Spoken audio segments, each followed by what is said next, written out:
오늘은 정말 많은 분들이 궁금해하시는 수영이 정말로 체형을 교정시킬 수 있을까? 특히 어깨, 등 라인에 관해서 말이죠. 여러분 혹시 하루 종일 컴퓨터 앞에 앉아 있다 보면 어깨가 앞으로 말리고 또 거북목이 되고 있는 거 아시죠? 거울을 봤을 때 내 등이 목이 이렇게 굽었나? 하고 놀라신 적 있으시죠? 자, 수영은 우리 몸 전체를 쓰는 운동이라서 몇 년은 젊어 보이는 자세를 만들 수 있습니다. 하지만 많은 분들이 어깨만 과하게 커지는 게 아닌가? 또 라운드 숄더가 정말 펴질까요? 라는 질문을 많이 하십니다. 그래서 오늘은 이 모든 궁금증을 시원하게 해결해 드리려고 합니다. 오늘 영상에서는 첫 번째로는 영법별로의 특징 그리고 장점, 두 번째로는 주로 체형의 문제 그리고 수영이 어떻게 도움이 되는지, 세 번째로는 어깨와 등 라인을 잡는 핵심의 자세, 또 네 번째로는 연습 방법까지 알려드리려고 합니다. 오늘 영상을 보시면 라운드 숄더 또는 구분 등 때문에 고민하셨던 분들도 수영으로 바른 자세를 만들 수 있다는 확신을 얻게 될 거예요. 그럼 바로 시작할게요.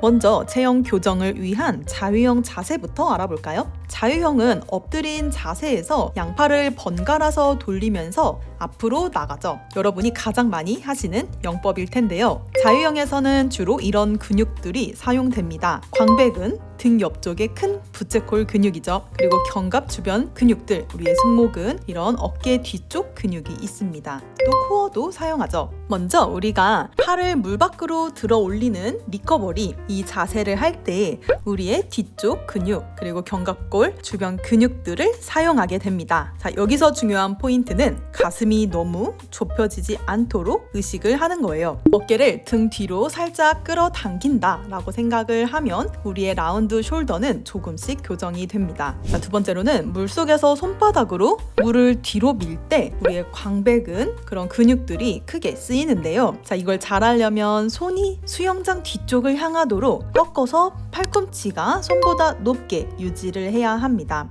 자, 이때 그래서 우리의 코어도 살짝 긴장을 하면서 코어의 운동이 됩니다. 자, 하체가 가라앉지 않게 꼭 코어의 힘을 유지시켜 주세요. 자유형은 몸이 좌우로 조금씩 롤링을 하면서 진행을 해나가죠. 자, 그래서 호흡을 할 때 고개를 옆으로 돌리면서 우리의 목과 등 후면 근육까지 자연스럽게 움직이게 됩니다. 이런 동작들이 거북목 완화에도 도움이 되는 그런 자세예요. 주의할 점은 너무 세게 팔을 돌리기에만 집중을 하면 오히려 승모근이 긴장을 하고 회전근개까지 무리가 될 수 있으니 천천히 자유형을 연습해 가주세요. 배영을 한번 볼게요. 배영은 정말 여러분의 구부정한 자세를 잘 펴주는 자세입니다. 자, 등과 어깨 라인을 확실히 개선할 수가 있어요. 특히 팔을 머리 위로 뻗어서 뒤로 회전시키는 동작이 우리의 상체를 정말 열어주면서 목과 라운드 숄더까지 개선을 할 수 있습니다. 다만 방향 확인이 조금 어려운 점이 있죠. 그래서 고개를 자꾸 들면 목에 불필요한 긴장이 될 수 있으니 이 점은 주의해 주세요.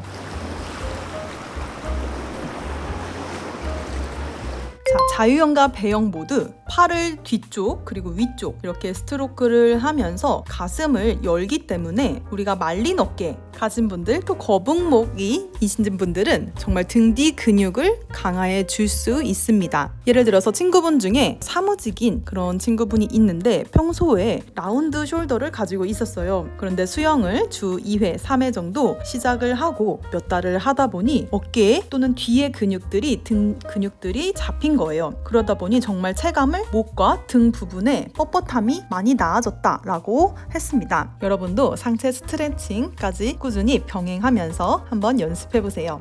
구분 등을 가지신 분들도 있죠. 등이 크게 좀 둥글고 또 가슴이 움츠러든 그런 상태인데요. 이런 분들은 허리에 통증이 평상시에 있을 수 있습니다. 배영에서 특히 등과 척추 주변 근육을 골고루 사용하기 때문에 곧게 누운 자세를 우리가 유지를 하면 그게 운동이 되고 구분 등을 펴내는 데 효과적입니다. 자유형도 롤링을 하면서 우리의 등 근육을 고르게 활성화시킬 수 있기 때문에 우리의 구분 등을 완화하는 데도 도움이 됩니다. 또 골반이 틀어진다던가 허리가 과신전 과하게 꺾이는 그런 분들이 있죠. 골반이 한쪽으로 특히 기울어진다든지 허리가 지나치게 좀 앞으로 나온 상태를 말합니다. 이럴 때 자유형과 배영을 할 때 코어의 힘을 기를 수가 있겠죠. 또 양쪽의 허리 근육을 균형 있게 사용할 수 있는데요. 킥으로 다리를 움직일 때 또 양 다리를 대칭적으로 번갈아 가면서 사용을 해야 하기 때문에 골반 비틀림에 도움이 됩니다. 자, 실제로 한쪽 골반이 좀 늘 높은 느낌이 들었는데도 그런 불균형이 있었던 분이 배영 훈련을 통해 허리와 코어가 강화되면서 조금씩 자세가 대칭에 가까워진 그런 분들도 있어요. 자, 여기까지 우리가 등을 펴는 자세 그리고 자유형 롤링에 대해서 한번 중간 정리를 해볼게요. 어깨를 뒤로 열으라고 했습니다. 자유형을 할 때 손을 물 밖으로 회전해 나가면서 어깨가 과도하게 말리지 않도록 우리의 등 뒤 근육을 사용해 주어야 합니다. 살짝 뒤로 열어주는 느낌을 한번 연습할 때 생각해 보세요. 또 배영할 때는 팔을 올릴 때 어깨가 견갑골이 자연스럽게 뒤로 모이는 그런 느낌을 생각을 하면 우리의 라운드 숄더 개선할 수 있습니다. 자, 자유형은 상체와 골반을 한쪽씩 회전해 가면서 배영도 마찬가지로 해나가는 용법이라고 했죠. 자, 이때 옆구리 근육을 사용하게 됩니다. 자, 몸통이 균형 있게 우리가 좌우로 움직이면서 척추와 어깨를 함께 펴지는 효과가 있습니다. 또 이런 자연스러운 롤링이 우리의 몸의 균형을 잡아가면서 전체적인 체형 교정에 도움이 되는 것을 꼭 기억해 주세요. 자, 그러면 우리가 연습 방법 드릴 한 가지를 소개해 드리겠습니다. 배영 사이드 킥 드릴인데요. 왼쪽 사이드 킥을 할 때 왼쪽 어깨 그리고 골반이 아래 그리고 오른쪽은 위로 향하는 그런 자세가 됩니다. 처음부터 천천히 볼게요. 먼저 팔 위치를 보면 왼팔을 아래쪽으로 생각을 하고 완전히 뻗어서 머리 위로 놓습니다. 자, 배영 자세처럼 귀 옆을 지나서 뒤로 뻗는 그런 모양이 됩니다. 이때 오른팔은 허벅지 옆에 붙이거나 몸 위로 가볍게 그냥 올려둔다 라고 생각을 하면 좋습니다. 좀 균형 잡는 게 어렵다면 킥판을 왼손으로 잡아도 좋습니다. 자, 몸을 옆으로 눕혀야 하는데요. 정말 옆으로 누웠다 라는 느낌으로 가슴이 수면 천정이 아닌 약간 옆으로 보는 상태를 만들어줍니다. 머리는 수면 위쪽으로 나오며 목에 부담이 없도록 잘 물에 띄워주세요. 시선은 약간 앞을 향하거나 편안히 천장 쪽을 향할 수도 있습니다. 중요한 것은 목과 등의 라인을 잘 펴주는 것입니다. 발차기를 시작을 하는데요. 허벅지서부터 발을 올리고 내리면서 자, 다리는 거의 뻗은 상태, 무릎은 살짝 구부릴 수 있지만 그 상태를 유지를 하면서 킥을 해나갑니다. 자, 코어와 어깨에 힘을 키워야 하는데요. 옆으로 누운 채 킥을 하게 되면 상체가 앞으로 또 기울어져 버리거나 뒤로 젖히거나 이렇게 할 수가 있어요. 그래서 더욱 우리 복부에 살짝 긴장을 주고 어깨와 엉덩이가 똑같이 옆을 향하는 것을 생각하면서 해나갑니다. 이때 특히 어깨가 말리지 않도록 윗 어깨, 오른쪽의 어깨도 살짝 뒤로 젖힌다 라는 느낌으로 자, 등을 확실히 펴서 연습을 해나갑니다. 자, 초보자라면 조금씩 10m, 25m 이런 식으로 연습을 하고 휴식을 취합니다. 반대쪽 사이드 오른편도 똑같이 반복을 하면서 연습을 해나가 주세요.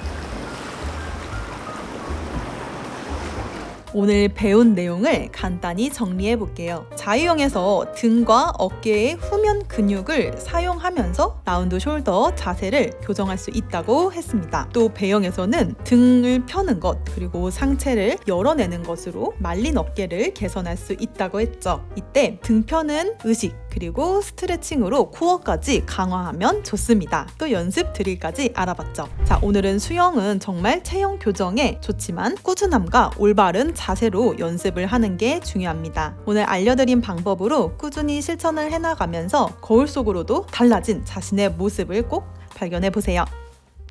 여러분들은 지금 수영을 왜 하고 계신가요? 저는 수영을 통해서 제 실력이 점점 늘고 안 되던 이런 평형을 완성시켜가는 성장의 기쁨을 정말 좋아하는데요. 이런 과정과 결과의 기쁨은 사실 수영을 꾸준히 한다라는 전제가 필요하죠. 그러나 사람은 누구나 어느 날은 피곤해서 더 자고 싶고 오늘은 수영을 하러 가기 싫어지기도 합니다. 제 권유로 수영을 시작한 제 친구는 꾸준히 수영하는 것을 못해서 계속 그만뒀다 다시 시작했다를 반복했어요. 몇 년 동안 기초반만 3번 다녔던 것 같습니다. 그래서 그 친구는 자유형은 꽤 잘하는데 다른 유형은 아직 잘 못합니다. 물론 의지력의 개인차 문제도 있겠지만 사실은 인간은 환경에 많은 영향을 받는 존재라고 생각합니다. 만약 제가 수영장 갈 때 자주 챙겨서 같이 갔더라면요. 또 그 친구에게 오늘 수영을 하러 가야 하는 강한 동기가 있었다면요. 제 친구는 아마 자유형 말고도 다른 영법도 잘했을 거라 생각합니다. 제 친구 같은 케이스는 어디서나 흔하게 있죠. 그만큼 포기하기 쉽습니다. 그러나 이런 힘듦을 이겨내고 매일 성장의 기쁨을 만들어가는 분들이 있습니다. 꾸준한 수영으로 안 되던 발차기가 잘 되고 또 못하던 이런 평형을 잘하게 시작하게 된 분들인데요. 제 친구와 이 분들의 차이점은 무엇일까요? 저는 환경 설정이라고 생각합니다. 애프터 스임에서는 이렇게 수영을 꾸준히 하시면서 성장의 기쁨을 같이 만끽하기 위해 오늘의 수영 챌린지 그룹을 지원합니다. 서로 오늘의 운동 기록을 공유하고 또 응원하면서 동기부여를 같이 할 수 있어요. 개인 미션과 달성하면 애프터 스임의 사은품까지 응원하는 마음을 담아 무료로 전달드리고 있습니다. 어느 날 혼자 수영하기 힘들다고 생각했던 분들에게 좋은 환경 설정이 될 수 있다고 생각합니다. 더 자세한 내용은 영상 아래 더보기에 있는 링크를 통해서 확인해 보시길 바랍니다. 만약 수영을 꾸준히 하고 싶지만 그렇지 못한다면 장치가 필요합니다. 멀리 가려면 같이 가라. 여러분의 성장을 응원합니다. 애프터 스임이었습니다. 감사합니다.